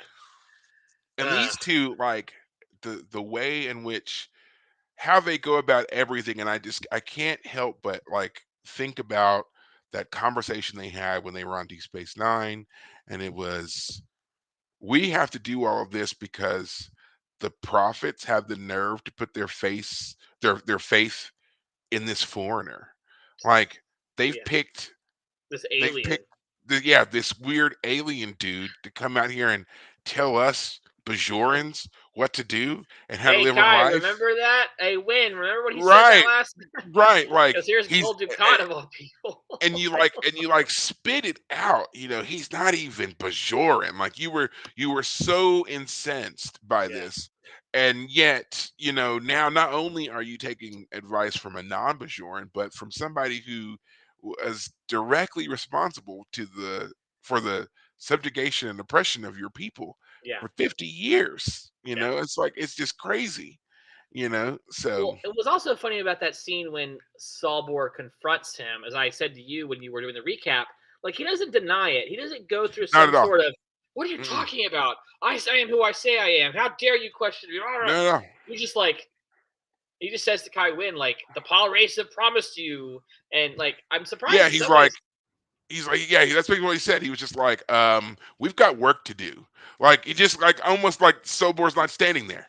Yeah, Like, he didn't just say what he said. Like, he didn't right. just say that's Gold Ducat. He was like, excuse me, Race, waiting on you. Yeah, What you doing? yeah, It's just like, come on, it deflect a little bit. yeah. Who That's what who I is would this? expected him to Who have is this done. Gold Ducat you speak of? Who Yeah. is this incredibly handsome Cardassian that you think I am? I don't know this Ducat, is it? I don't know It's that just guy. the pure coincidence that my Bajoran features and the Cardassian features match. Yeah, excuse me. Yeah, I figured he would be a little more like initially deny it more strenuously, um, but he also doesn't like just immediately simper either. He doesn't immediately just go, "Ha ha." I've already talked to Kai Wynn. She's already joined my side. He doesn't say it like that. He just goes to Kai Wynn and says, "Hey, the Kapal race, we need to get things Yeah, going." Yeah, he doesn't confront Sobor at all. yeah, He definitely leaves that for Kai Wynn to handle, which is yeah. another reason that Including this the scene. stabbing, which is why, Yeah, yeah, and that's another reason why this scene works so well. Because think about it, if they had done this differently and Ducat had reacted and, like, I don't know, jumped across the table and strangled Sobor or mhm, attacked him or whatever else, like, the everything else that comes after it wouldn't have worked, because the whole point is we need the Kai to be committed, right, and she was definitely at her peak kind of crisis moment here when being confronted with this evidence uh-huh, from Sobor. So right, if suddenly he was killed, it mhm, probably would have solidified her as oh my God, I've done something this terrible, terrible yeah, thing. I've allowed this monster to come into the most sacred of places, right, and I need to get rid of him and cover up the evidence. right, right. But this way, she is, In at for the a very penny, in least. for a pound, Right, I was yeah, gonna say at the very least she's complicit, but, yeah, now she's a murderer. yeah. Like, think about that. That's Well, the and she also Kai, did the it spiritual leader of the Bajoran people, well, she is a also did murderer. it on um, as an act of desperation. She didn't plan Mhm. it ahead of time. It wasn't a premeditated murder. It was a murder of passion, which is also proof of where her internal allegiance is. It's to herself, but in that sense, it also means it's to the Paul race. Yeah. Um, she didn't turn on Gul Dukat and say, "I've had enough of this, and my loyal servant is right." Um, yeah, yeah, yeah. It was good that they did it that way. I mean, Louise Fletcher, Mark Alimo, they're all killing it with their end of the storyline. This has been the They best really part of are. it so They far. really are. Like, and Yeah, this part here, as much as I love all of Deep Space Nine and the various stories that we've been given over the past, 6.5 years, 6.5 seasons, whatever. Um, I really feel like this is what people refer to when they talk about why this show is so great and so underrated. Having this continuous story arc that builds and builds and builds to this end that we're going to see, Mhm. is amazing. And no other show has done it. No other shows that we've seen like bits and pieces of it in other shows. Uh-huh. I constantly talk about Battlestar Galactica, but even Battlestar, like, it took them a while to finally get us on the road of this being a saga. You're Right. watching the saga here. It Right. took them a little bit before they finally were like, this is definitely our point. The Expanse is another one we talk about a lot, and The Expanse, I feel like, follows a lot of this too, with we're getting bits and pieces of a story. Now, to their credit, they did start The Expanse that way, with Right. Miller and the investigation, and we're watching the episodes build and build and build there. Yeah. But like, even they kind of like lose it a couple of times, which we've talked about before, and like why the books were so great, because the books really helped to fill in some of those gaps Yeah. of what the story was. Mhm. Um, but yeah, I wish that more shows would do this. And like, we're not trying to tell you these kind of um, bottle episodes, which we're also kind of used to, but like, here is our whole story. Here's what the whole story uh is about, and we're going to tell that whole bit and not try to drag this out forever and interject weird bits here and there, whatever else. This is the story, and the few times when they do that, it works so well. They're great shows. They're wonderful shows. Right. But yeah, no one really does that. Yeah. Yeah, yeah, it's great to see this story transfer into this kind of serialized nature. The monster of the week style episodic stuff is fun. It gave us a chance to say, how does this episode compare to the next episode? But at this point, like, how does this episode? How good? It's a part of one single story now. I can't Yeah. say this one, this one. All I can say is that the Esri stuff is kind of dumb. It's been dumb Well, for a while. They haven't fixed it. We're wrapping up season 7. But Kai Wynn and Gul Dukat, great, great it's stuff. and it's one of those things that we can definitely point back and say this was definitely something that was a part of TV again in the 90s, because the thought of being able to do direct comparisons and watch shows build and things like that was unheard of. Hmm. And then when they finally did start doing it, it kind of became like, we're going to put a cap on this, on the whole, if it's of a two-parter, of a to be continued. You have part 1 and part 2, that's it. There's no part 3, part 4. There's certainly not 10 parts the way that they do that here in Deep Space Nine. It's just, Yeah, we're not going to do that at all. right, Even with them trying to do these shows in syndication and everything else, the way that TV was just done back then, right up until really the 2000s and the advent of streaming and everything else, there was no way to, like, if you missed one of these episodes, chances are your opportunity to see it was probably not going to come for like a year, maybe right, more. right, So the fact that they were like, we're going to do that, we're going to take this risk, and we're going to do that here with this show is incredible. And it played out very well for them long term. right, Um, I know there were people who missed several of these episodes when this was originally airing. right. I remember when it was originally airing, and I would have things like, because it came on at like 7 o'clock, and I played sports, and sometimes we weren't finished until right about 7 o'clock. So by the time I changed and got home and everything else, it was 7:30, 7:45.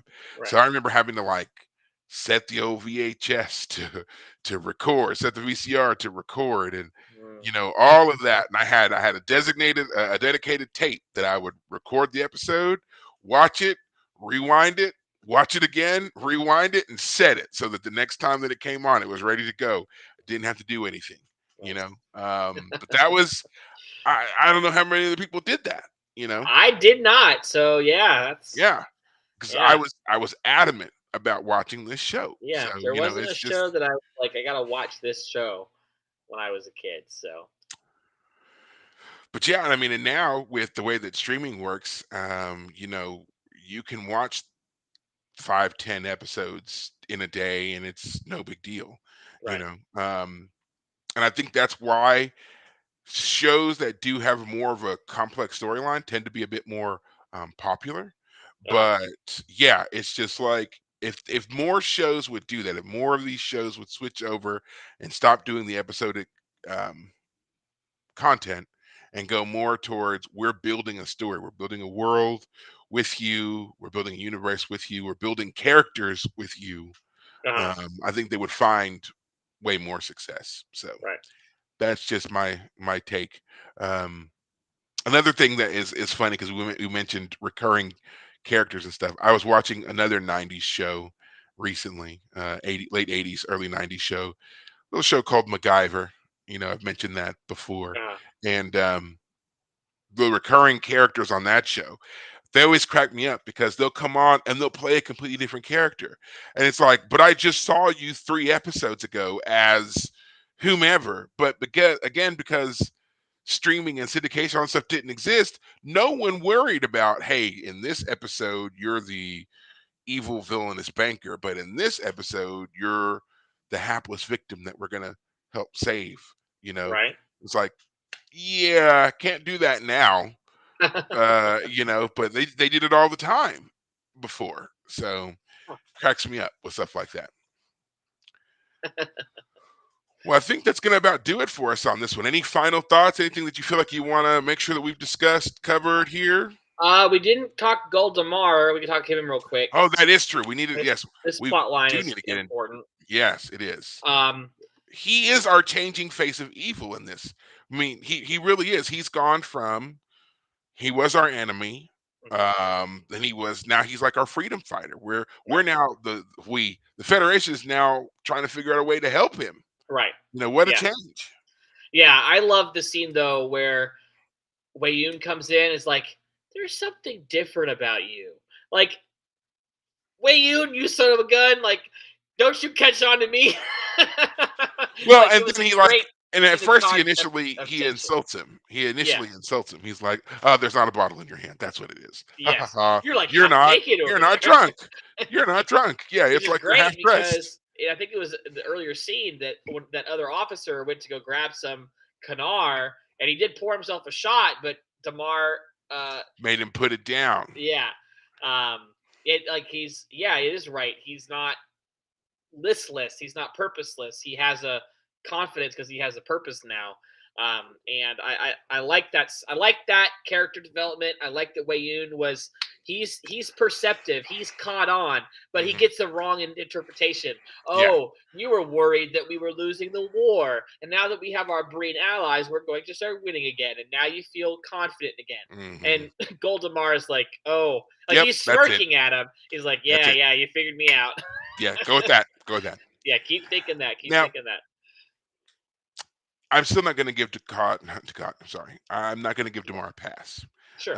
because, as he says in his speech at the end that we watch, he is not doing this because he has suddenly seen the light. True. He's doing it because the Cardassians are not getting the accolades, the respect, the leadership that Mhm. he thought they were going to get under Dominion Yeah, rule. they thought they were gonna rule the Alpha Yeah, Quadrant they on were. behalf of the Yes, Dominion. Yeah. exactly. That the Dominion was going to come in, win this for them, and then just kind of take a back seat while the Cardassians, run roughshod across the quadrant, enforcing their will upon everybody else, kind of Right. like they did the Bajorans way back in the day. Right. That's what he thought this was going to be. Now they're nothing more than glorified foot soldiers. They're dying by the millions. He even says it: Mhm. 7 million soldiers dead for this war, Right. and we've got nothing to show for it. We've lost territory. We don't have resources. You know, We're servants basically to our we're new yeah, overlords. we're Yeah. servants. We're enslaved on our own turf. Hey, Cardassians, how do you like it? The Bajorans Right, say. right, exactly. The Bajorans were over there going, "Ah, thoughts and prayers." Like Yeah. I'm hearing it right now in my head. It's just like they don't care at all. Oh Oh, man, what? You're having to sit with the the consequences of consequences your of your choices. decisions? Right. Yeah. Yeah. What's Yeah. that like, you jerks? Well, I love it too because it was Gul Dukat who made that choice way long time ago, and Hmm. he's been so far excised from power that he's literally having to change his face and go work it out over on Bayshore. Yeah, So I love that Gul Dukat is out of it, but like Gul Dukat isn't trying to fight the Dominion per se, which is he's curious. trying to fight Cisco. Cisco, yes, He has distilled his hate and animosity down to one man. yeah, He did not fall, so much because of incompetence or whatever. He fell because Cisco was the better man. divinely protected.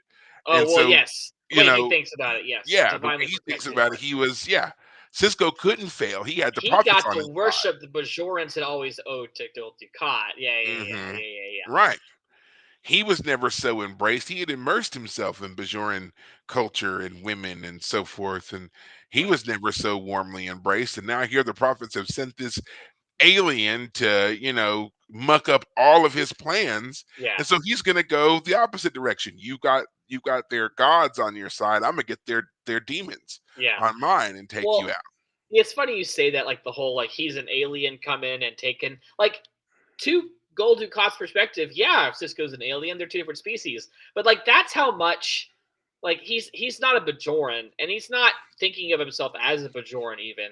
So when he's dressing up as one and all that, he's not like, yeah, I'm actually a Bajoran now. I secretly wish I had always been one. No, no, no. He hates Cisco for having ever stepped on his toes at any point in his life. Mhm. Yeah. He That's what hate his motivation is. Yeah. he hates Cisco because, like, and as we saw in that episode, Waltz, he sees himself like Cisco in a lot of ways. And he's like, I don't understand it. Like, you came in to these Bajoran people and they embraced you. They have bent over backwards to do things for you. They call you the emissary. Me, I am hated. I am reviled. They Right. wouldn't even so much as build me a statue for all of the things that I did for them and accomplished for them. Right. And he's arguing this point not just with Cisco, but also with himself, when he's seeing the hallucinations of, Kira and so forth. He's like, if it wasn't for me, if it wasn't for the Cardassian people, the Bajorans, you were a soft, childlike people lost in your religion. We Hmm. came along and we educated you. We elevated you out of your dirt farms and Right. turned you into hardened steel warriors. You owe us. You owe me. How dare you not, respect me and give Uh-huh. me my due, but you'll give it to this guy. Yeah. And that again just kind of seals it for me on, like, that's how he has looked at everything. How many times have we heard whenever Descartes starts to talk about the Bajoran people? That's how he describes them. Remember in the episode where Kira goes back to deal with her mother wrongs Darker Than Death or Night or what I think it was called, and she's dealing with her mom, and he's speaking about it. He's like, I wanted to embrace the Bajoran people to my breast like they were my children. Right. And I wanted Exactly. to instruct them and guide them, and I want to take care of them. Like, that's how he talks about them. Like, again, Yeah. like they're babies. Yeah. He is that abusive father, abusive husband. Why do you make me beat you? Why do you make me Yes, punish you? yes. Yeah. Yeah. Yeah. And all of my punishments are fair. They Yeah. blew up a whatever and killed three people. So I rounded up three people and killed them. Right. They executed 50, we executed 50. Reasonable response to everything, not seeing that the first strike, the wound here is your Is presence. yeah. Yeah, yeah, it's you're still your fault. You invaded. You Right. are in an invading army. There is no proportional response for invasion. Leave. Yeah. Leave. Right. That's the response. We don't want you here. This is not your land. This is not your planet. Right. Leave. Right. But they were like, nah, we have a right to be here. We have a right to, like, they didn't even say divine right. It was just, we are the better people.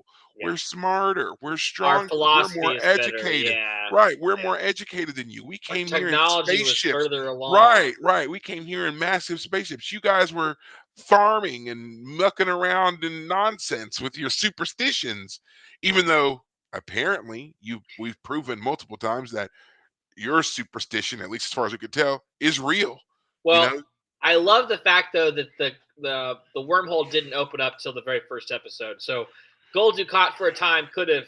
I mean, we knew that the orbs actually were real and they did give people prophecies, but the Mhm. Cardassians could have waved that away. But then the wormhole opens up and suddenly things are a little different. Yeah, can't wave that one away, and we Yeah, need it, you know? yeah. So, And again, I yeah, love when Kai Wynn last episode was like, I felt nothing yeah. when it opened up. Yeah. So, I mean, this episode itself was just really great for, again, kind of just further solidifying the evilness of Ducat, Yes. because and he's that's all he's focused on. He doesn't care. He like again, he doesn't confront Sobor. He doesn't stop anything because ultimately what he wants is to be put on equal standing with Cisco. Right. Whatever it takes to get him to that point of being an equal standing with Cisco. He's more than willing to lie to Kai Wynn. He's gonna, He would have whatever. He stolen doesn't that care. book. What's the book Yeah, called?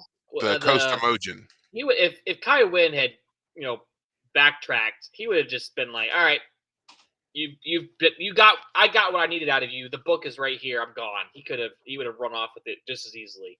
But the Yeah. fact that she's still willing to participate means that he's going to stick around because obviously it's much easier to get away with what he's doing with her presence than by himself. But he would have easily run off with it and said, "I'm going to figure this out for myself." Um, I'm curious to see how that plays out. What more plays out there? I'm liking how this is ending up. It's definitely Hmm. it's drawing all of the pieces that the show has been building up with for 7 seasons and bringing them all together for a great finale. And that's what I've always wanted from a show. I'm sure I've mentioned to you plenty of times, Perry. I love Person of Interest. That was my favorite show Hmm. for the longest time. You've seen it, you You loved got it me. too. Yeah, you got me hooked on it. Yeah, you did.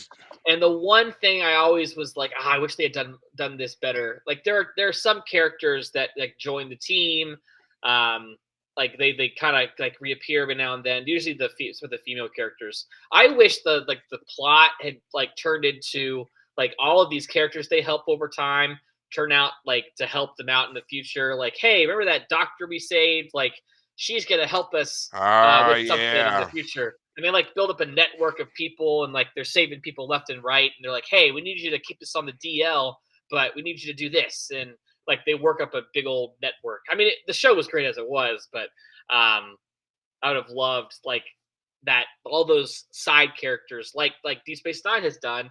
Develop all these side characters, and then like we got a network of people we rely on Yeah, by the end.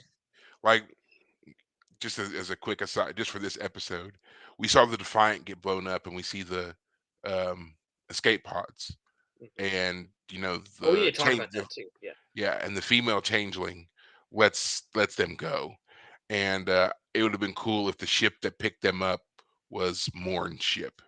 You know, More uh, ship? More have a ship? Morn has a ship. Morn's a trader. He's a freighter captain in his own right. Yeah, I mean, I know Morn is our yeah, that mute character, but yeah. we've never seen his ship though. I No, mean, we've never don't get me seen it, but wrong, he does. that He would have been does. the moment to He's see a him come trader. show up. Yeah, he's a trader. He's got his own trade routes and stuff. In Oh, I fact, thought it you said becomes traitor, as in like he no had trader. betrayed Like someone. He's no, a no, no, no. He's traitor. Yeah. trader. Yes, he has his own Or ship. even Cassidy. That'd been fun too. Or yeah, Yeah. yeah. Ironic that he wanted her to stay away from hostile territory, but because Yeah. she was nearby, she was able to rescue the Yeah. Defiant crew and bring Well, them yeah, home. the escape pods got sent out, and her ship was the nearest one to save them, something like Yeah, that. Yeah, I have to repeat it. I know I mentioned it basically during your recap, but how stupid is the female changelings plot of we're gonna let them escape because they can tell people to be afraid? Like, I think a bunch of dead bodies on the list, like the casualty list, is the enough to never yeah the updated casualty list, and these guys are kind of like our heroes, right? yeah. The We know they've Defiant been is in the gone. Defiant is the hero ship. We know that the Defiant's been fighting in many battles It was here, the one that and won Deep Space Nine back yeah, when Deep and Space yet Nine is at the wormhole. Yeah, yeah. and now and now it's been blown up. Like, why not? Like, yeah, but that's also like a common trope too, Oh, is it is. Oh, it always is. the villain letting them go to Yeah, spread the word. And it's yeah, like, but does it ever really work? I mean, like, yeah, they go back and they tell some of it, but they use it as like a rallying cry, and then they beat you later on with yeah, overwhelming force. But yeah. when you had them at their weakest, you let them go. If you killed them, you wouldn't have this problem. I have to Yeah. say, just as a side, that's one of the greatest scenes in The Incredibles, the first one, when Mister Incredible confronts whatever his name is, Syndrome. Syndrome reveals himself for the first time, and he's, Mr. Incredible gets himself close to a rock or a log or whatever, and then throws it at him. He's like, he catches it. Syndrome catches it. He says, "Ah, you got me monologuing." Monologuing, right, It's a right. great scene. Like it hits the nail on the head of that trope, and like just it rings so true. But yeah, villains love doing that. Yeah, we're gonna let them go because that's how bad we beat them. Their tail are between Yeah. their legs. We We're gonna let want you them to run off know we're scared. gonna tell you our entire plot because there's no way you're You gonna can escape. stop me. Yeah, And yeah, yet they escape, and now they know your whole plan. It's just like, why? Why would you do that? And I mean, I obviously we get it as out of universe observers. We need this kind of yes, exposition to know yes, what's going on. But right. I mean, how great would it be? Just hear me out on this. How great would it be if someone did a movie or a TV show or something, and they didn't tell us. But what they did do instead was kind of give us all the necessary like pieces for us to put it together that that's what the villain was about. You Yeah, know, yeah. this was Our their heroes are figuring it out. We yeah. can figure it out with our heroes. Yeah, without them having to do the whole "let's stop and explain my glorified plan," we Right, just get to watch as they maneuver and whatever else, and we have to be intelligent enough to put it together and right, see, oh, this is what they're going for. This right, is why, and then also that would explain why our hero is the only one who can stop them. You right. know, like it's actually strange to me that we haven't done that yet, considering the way that we do TV these days. That shouldn't be that hard. So, hey, David, want to go to Hollywood and pitch a story? Let's do it. Yeah, they could have had like just a hero moment. The Enterprise, the new Enterprise shows up. It could have been a quick cameo. I mean, I know obviously the show in TNG had long been over. It'd have been a fun little cameo. Saves the Defiant, Well, we know or that the Enterprise E was up and running by then, right, so yeah, it could have that would have been a nice little flyby of the Sovereign class right, and it to could have come in. even the ship just being there physically. We don't even have to see Picard. If it's just like, oh, the Enterprise just intercepted some photon torpedoes that were going for the escape pods. I don't know, just some little Yeah, scene. Didn't have to. It wouldn't have to even be the Enterprise. It could have just been yeah, some explanation for why the escape pods didn't get destroyed. We don't have time to destroy the escape pods. The fleet is too powerful. We have yeah. to concentrate our fire, even Reinforcements though, are on the way. We don't know what's gonna. Yeah, we yeah. need to pull back. Yeah, I mean, the You whole know, point of escape pods is that they're literally no longer a threat. So don't make all this fuss about, oh, we could destroy them if you're going to turn around and say this silly line about we need to invoke fear in our hearts of our enemies. Anyway, oh the we're Dominion, yeah, oh the Dominion. Now there is a so-called in-universe reason for why the Enterprise E was not involved in any of the battles that we see in Deep Space Nine, I've been especially here wondering if towards the there's been something like end. that. So the reason was that the Sovereign class ships were the newest, the absolute newest, top of the line ships to come out of Starfleet at the time. Right, And even with that and the extent of development they went under, there weren't that many of them. right, So because there weren't that many, and also because at the time the Federation's kind of losing here. right. Let's not forget, Federation's kind of losing.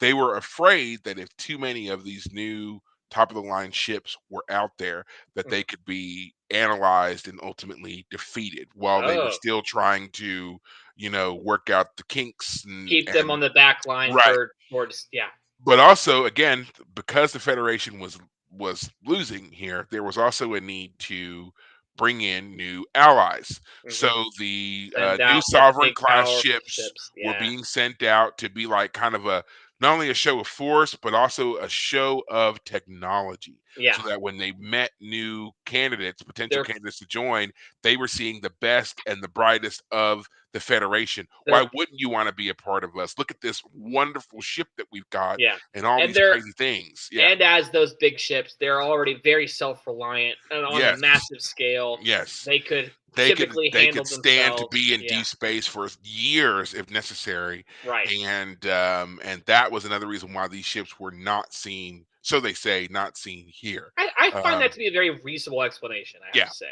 Yeah. yeah, We have to um, patrol our borders in some capacity, send out the big best ships, but they are yeah, the ones that also defend themselves the best. Yeah. A ship amongst a fleet is less important than a single ship all by itself if it's got the capabilities to handle itself. So, exactly. yeah, I thought So that's a reasonable explanation for its absence. Yeah. yep. So that was that. So I think that really does cover it for us. We've gone an hour 35. I don't know what else would have covered it if we had Yeah, done it by now.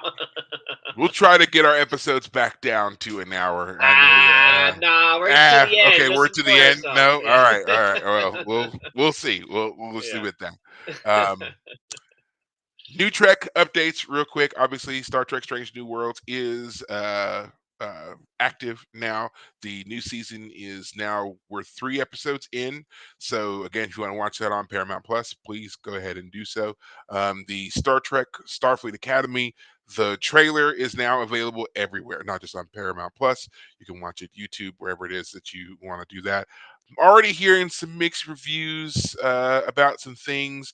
I did go and check out the trailer myself. Have to admit, I'm disappointed with a couple of things.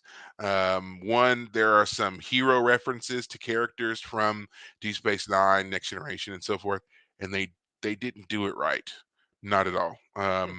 I mean, and it's like a blatant miss. It's not a oh, is that I read that wrong? Is that a caps lock, whatever error. No, they did it wrong. I don't know if they're going to fix it. I don't know if it was a rush to kind of get a trailer out, and then if they do an updated trailer, it'll be fixed later, or if when the episode airs, it'll be fixed by the episode. I'm hoping that one of those two things is the case because I don't want to watch the episode and see these errors because they are glaring errors. There's just no other way to say it. And unfortunately, because of what they talk about, and in relation to our show here, and David being a The oh wait, newbie. no, we watched that episode, so I can tell you. As you know, Nog becomes a captain in the future. Right. Well, they have a hero wall at Starfleet Academy of all notable graduates, and they list him as Lieutenant Nog. Mm, Why would you do that? mm. That doesn't make any sense. That was one of the issues. And He becomes captain when he's supposed to become famous or well, with yeah, notable. he's famously Captain Nog. Like there's even a whole line of ships named after him Yeah. in this future. So why they Well, would aren't they not named call after him the actor? They're named the Isaacson or something, right? they're the it's the Eisenberg class, but the ship is named Nog, the Oh, okay. USS Nog. Gotcha. So it's Okay. like y'all even named a ship after him. Why would you list him as Lieutenant Nog? That Right. doesn't make any sense. Hmm. Okay. So Yeah. there's that, and there's some other names that make the list as well that they also did wrong. And then there's a reference to Captain Cisco, and his face is intentionally blurred out. And it's like, Hmm. why is his face blurred out? That doesn't make any sense. And apparently, there's already been something about how like they didn't want to have to pay Avery Brooks residuals by using Oh, his come on. image. I'm like, but the show is streaming on the platform right now. They have to pay him already. So, Yeah. and it's like a 3 second whatever clip in the thing. So why wouldn't they have shown him? It Maybe doesn't it's a make pretty egregious pain out I, they have to give him. I don't know. So it's just like it's weird. Like there's so many things like that that are kind of like just weird, don't make any sense. That are in the promo. So we'll see. Also, Jonathan Frakes has already given the show his thumbs up. Jonathan Frakes, of course, is famously commander, now captain, actually now admiral, Admiral. Yeah. William Riker. But that has now come with a bit of a caveat. Some people have pointed out that Frakes will basically thumbs up anything Trek. He doesn't really seem to have um, A a, no. a He, no. yeah, There's he nothing just he doesn't disagree with. And if you go online, if you do enough of your own little Redditing and whatever else, there are some links to some articles way back in the day from where I guess Jonathan Frakes talked about being soft blacklisted in Hollywood and that he couldn't work, he couldn't do any direction, he couldn't do anything for a little bit. And it wasn't until uh, I think it was Discovery that he was able to work again and do stuff. right. So it's just like ever since then, he's kind of been on board with anything Trek related that Paramount wants to do. He never shuts it down. He's all about doing it and continuing it and whatever else. Well, it'd be one thing if he was involved, pretty in like if he was involved from step one, and then he is one amongst other like a group, and so by the Mhm. time the group has a consensus, he's like, okay, I'm not gonna deny the group consensus. But if he's just the cheerleader that every time the mascot, he's basically turning. It's like he's That's a mascot. He's That's just what it's kind of turned into. He even before the project start, he is like, "This is the greatest thing ever. It's the greatest Trek, whatever." Now I will admit that um, he's the reason that I started watching Strange New Worlds, like because he did sign off on Strange New Worlds. I was not going to watch that show, but then he was like, oh "No, wow, actually, it's great. You're going to love it. Like if you're a diehard fan, you're gonna love the show." And so I watched it, and I've enjoyed every episode so far. Now, also that being said, I think that Discovery had a lot of potential. I know I'm one of few who believes that.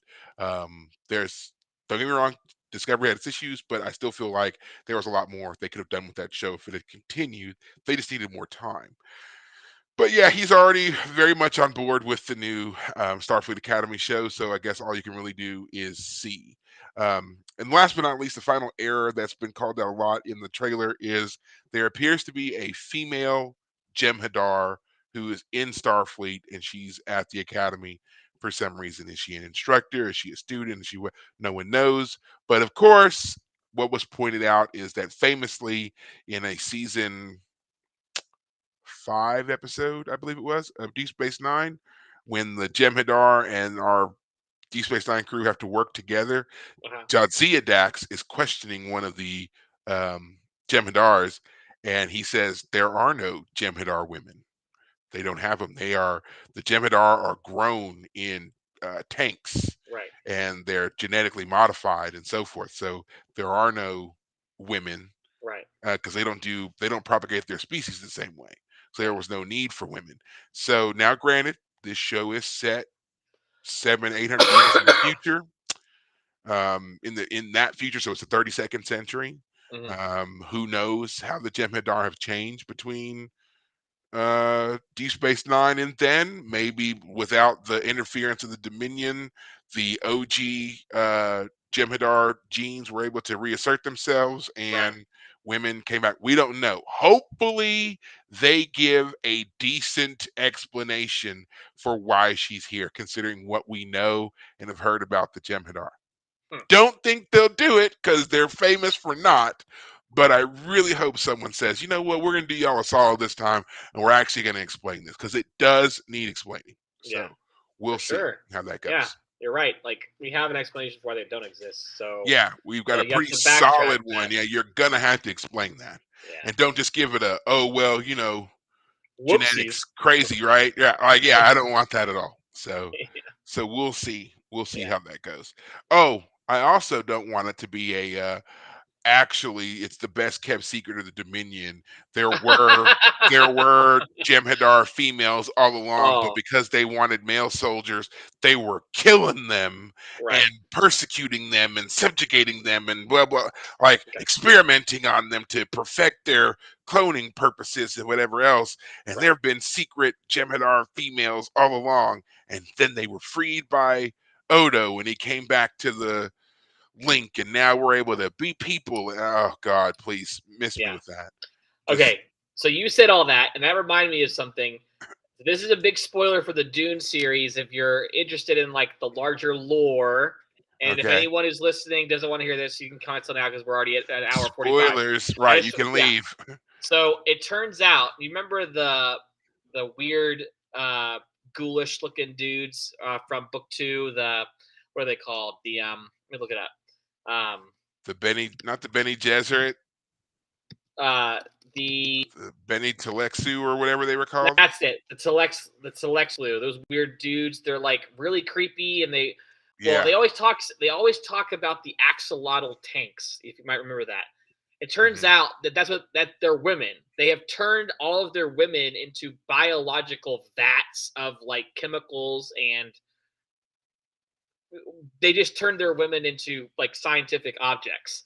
And they're not alive. They're like brain dead women, and they just grow clones, and they grow new humans out of them, but there are no females because all of their females are just turned into brain dead vats to grow new things, and they experiment on them constantly. And it's like it's explained in that larger lore of the larger Dune universe that his son helped write. It's never clearly stated in the original 6 books. It's hinted at that there's something going on there, but in one of the books, one of the Bene Gesserit women gets captured and turned into one, and so you get a little bit closer explanation for what's going on. Pretty brutal. God. Yeah, so maybe that's what they'll do with the if Star Trek does it that way, where it turns out that yeah they did have females and Ugh. they were just growing them into brain dead female bodies. They stole it from the Dune universe. I doubt they'll go that dark, but Oh yeah, it's dark oh in those books for sure. Yeah, yeah, yeah. yeah. Oh Oh man, I think that's it though for Trek updates. Yeah, that's it for us. Um yeah, so until next time, guys, we'll be back covering the last. What are we at? This is episode 20. So we've got 5 more episodes to yeah, get through. So they all may end up being kind of longish for us since they are the final bits here of the show. But we'll try to make it fun. All right. So stick around and we'll do what we can. yeah. All right. Until next week. Take care of yourselves. Thanks, guys.